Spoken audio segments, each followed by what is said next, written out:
Hello, my name's Sabrina Wayneth. My website's sabrinawayneth.com and I'm a psychotherapist. Because I do a lot of work with individuals struggling with eating disorders, I'm often asked, so what are the keys to healing one's relationship with food, weight and body image? Now, the mistake I see many people make is thinking that the answer lies in figuring out exactly what to eat or how to stick to an exercise plan.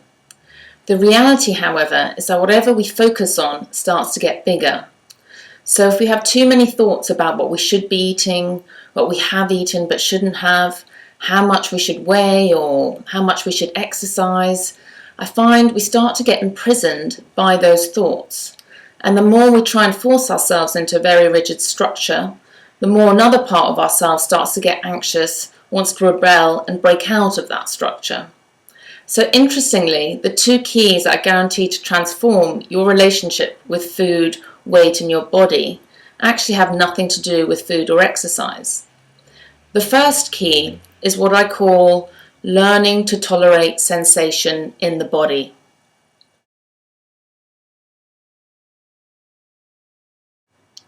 So what does that mean? It means that we all have certain feelings that for years we've run away from.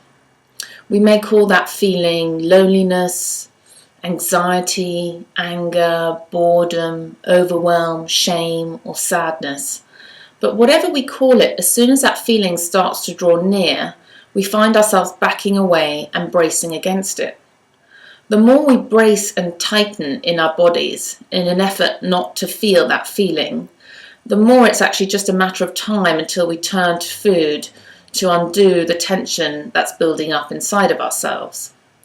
So learning how to tolerate sensation in the body is really about realizing that the feeling we've been running away from is only sensation. Without the mind labeling it as horrific or unbearable, we realize a feeling is just a bunch of sensations. That may be a heaviness, a contraction, a streaming, a crawling, a tightness. It may not be the most comfortable sensation you've ever come across, but actually without the drama of the mind, it's actually completely feelable. You can actually sit with it, drop into the sensation, and the more you do so, the more the sensation actually dissipates and dissolves. The more it dissipates and dissolves, the more we feel in touch with a sense of ease and okayness. And the more we're actually in touch with that ease, the less we have to turn to food as a self-soothing mechanism. Now, to be able to really master this first key, how to tolerate sensation in the body, we need to be learning the second key, which is all about how to question thoughts. Learning to question thoughts is crucial to recovery.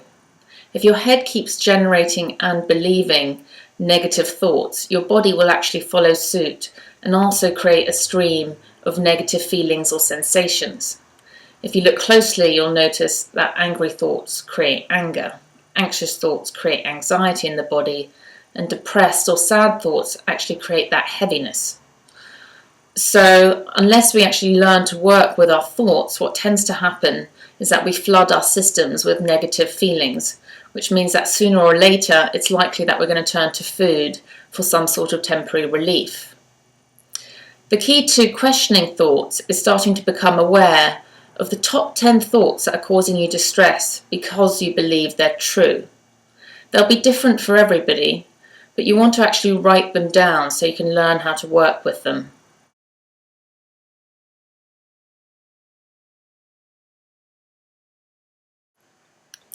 So once you've written down those top 10 thoughts, you want to start to learn how to question them so that they become so familiar that you're no longer fooled into believing that they're true, which means that you're no longer pulled into the momentum of anxiety and tension which they create.